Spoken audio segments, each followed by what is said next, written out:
So, you want to embrace chaos? Well, human musicians never play the same bar twice. Machines do. Today I'm going to show you how to improvise along with them. I will show you how to use probability and randomness when you're sequencing, composing, and performing during your live sets. So stick around.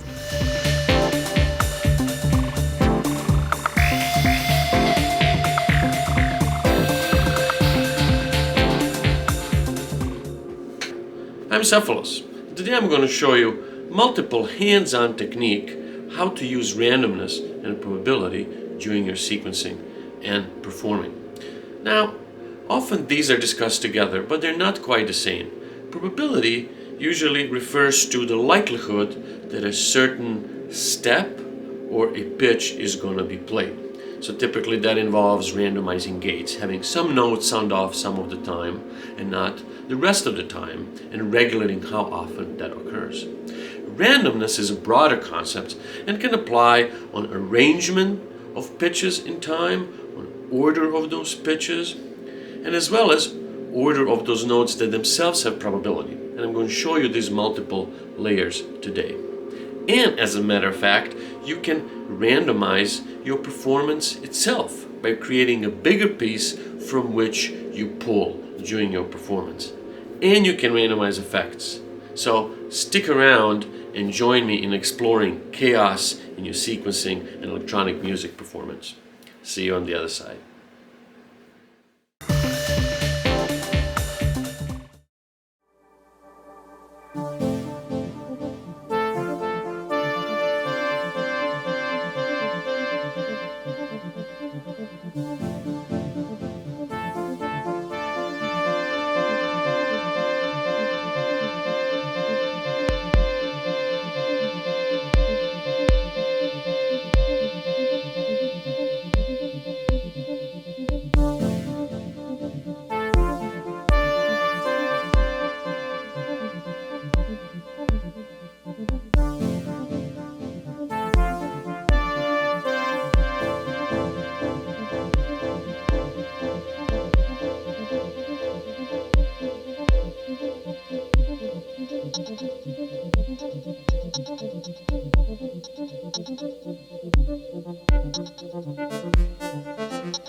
All right, here we are, how to embrace chaos in your sequencing and live performance. Before we get into it, let me just orient you to the gear that we have today. The main player is Arturia Keystep Pro, wonderful sequencer, and I'll use it today to demonstrate most of these principles. We have an arpeggiator, our ARP sound that is coming from Korg Multipoly over here, and I'll demonstrate some randomness in patching on that. There's a Moog Sub 25, has a bass part. It's going through the granular delay and a reverb, and we'll get to these as a source of randomness as well, and a few other supportive players over here. So with that said, let's launch into it. Number 1, sequencing. I will focus on Berlin-style sequencing, given that it really embraces randomness and probability. So I wrote a little kind of an art part here, drawing mostly on notes from the D Dorian scale. Let's listen to it.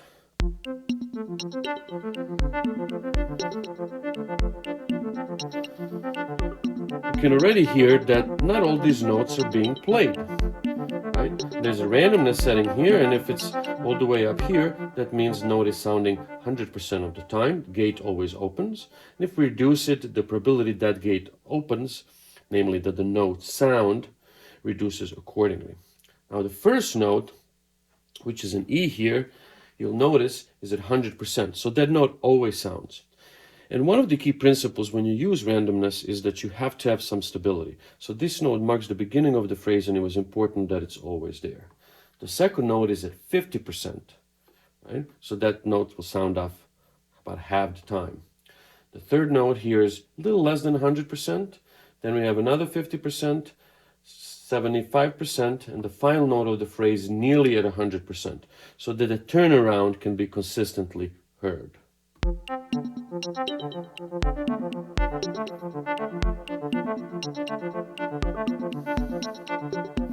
You will notice this is actually a 12-step pattern. So when it plays together with drums, that adds its own sense of randomness, because we have these overlapping cycles that kind of catch up every so often. That adds another level of fluidity to these two things working together.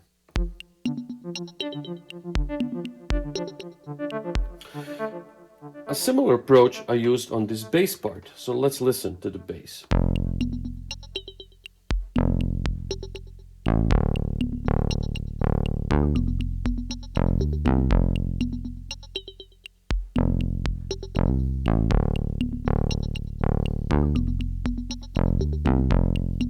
So again, a first note in this pattern has no probability. Gate will always open. Really important hit. As well as the second note. But then we move to these pickup phrases. They are lower probability.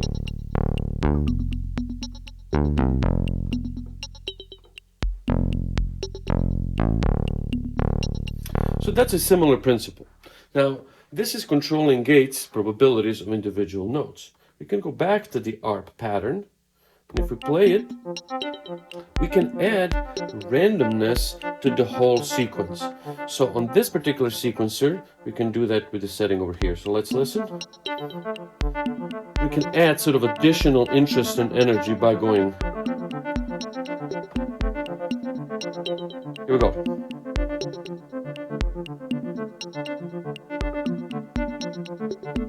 And back.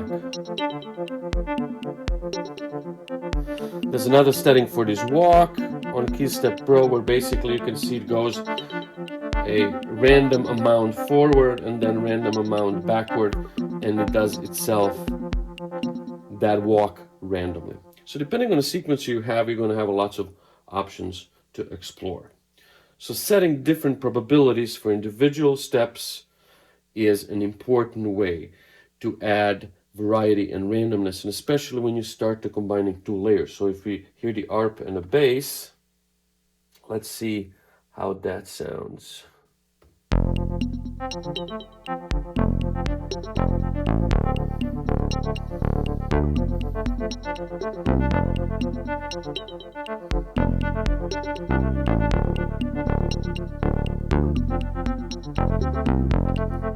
So you can appreciate from this that this can be a good base for making something good to happen. Okay? But keep in mind the musicality of those musical phrases. Number 2, sound design. How can we use these concepts of randomness and probability in sound design? Well, for that, let's turn to the core multipoly over here. So I mentioned this patch that's playing this ARP. Let's reduce the filter. It basically consists of 2 oscillators. We don't have to worry so much about the sound design of the timbre, but where does the randomness come in? So one way is to use the classic sample and hold modulation.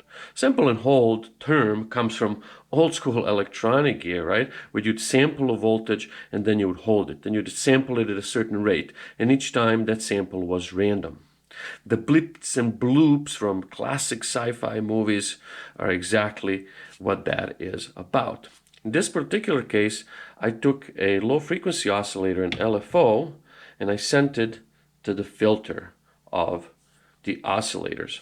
And as you'll notice on the screen here, I'm using a sample and hold pattern. So not a we're not using a triangle wave, right? These are different shapes. We could be using, for example, descending steps or coarse steps. There are actually lots of modulation possibility, but this is random 1. You can see that it's a bit more frequent. This random 2, I think, just samples less frequently. And I directed this to the filter. So what that means, if we set it right, that the filter is going to be set at a different random value every time. Let's hear how that sounds.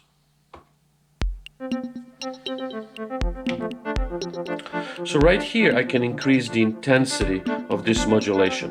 Right now the filter is stable.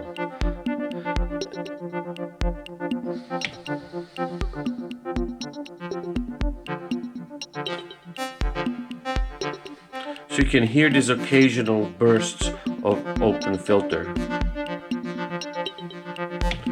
Now notice the speed is really important.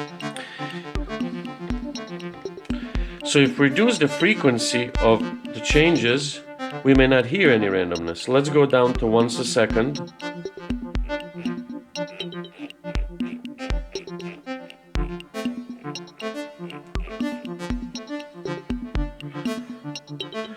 We're going to hear it occasionally, but it's moving at a different cycle. So for this particular patch, I think around 4 cycles a second matched well with the way the notes were going on the sequence.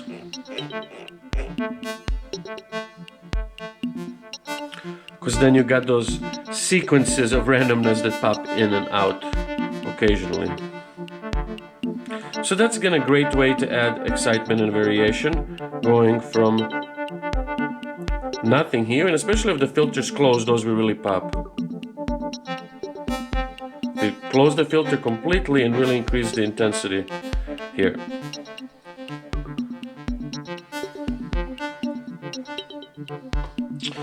Alright, so that's one of the best ways that you can use that in patches. Now you can send the sample and hold envelope to all kinds of things, right? So for example, we can do the pitch, and we can send the same sample and hold, oops, where we go, pitch.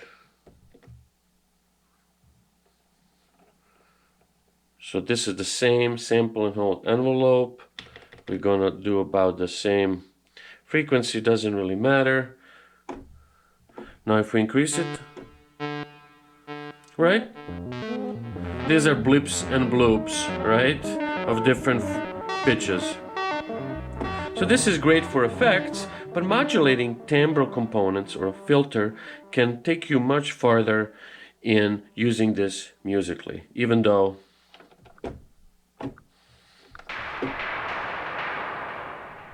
this is fun. Now, another way to look at how we can induce randomness and probability in patches is to look at effects. So for example, going back to this bass here, there's a granular delay. Now this granular delay basically takes the small samples and repeats them of sound. Let's hear how that sounds.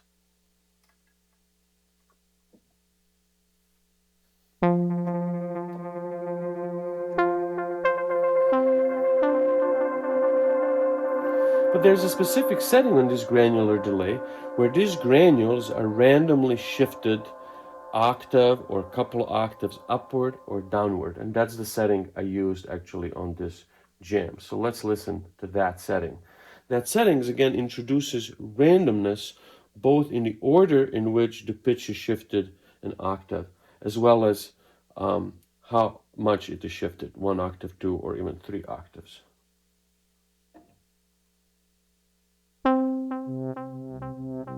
So you could hear that some of these granules were really high, some were really low.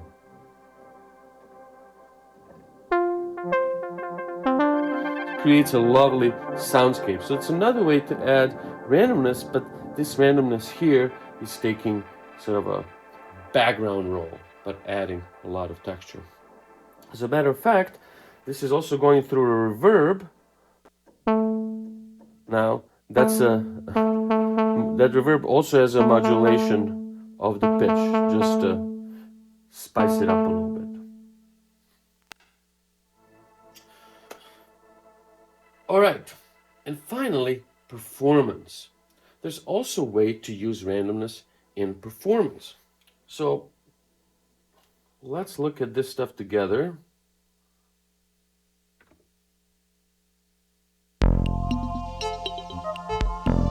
Remove this pitch modulation.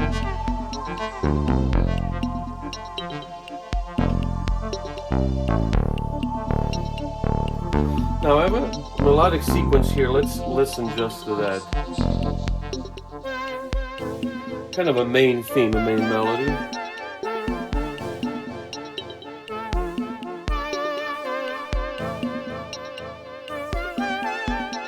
You'll notice there's no randomness in this melody, and also not in the drums, because we want a stable center around which the chaos can be evolving.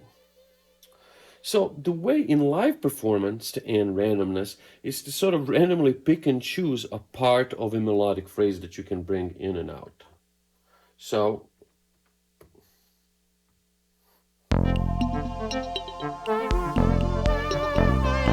I'm just playing with the delay here and finding bits which then I'm extending or accentuating.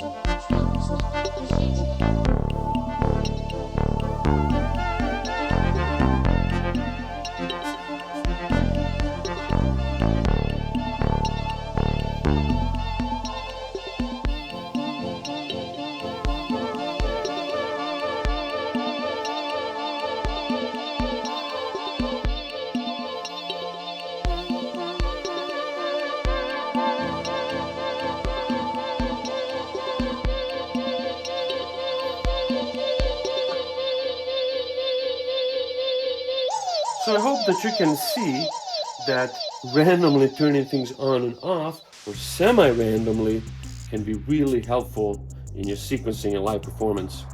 So I really hope these were useful and that you can have wonderful exploration trying these techniques.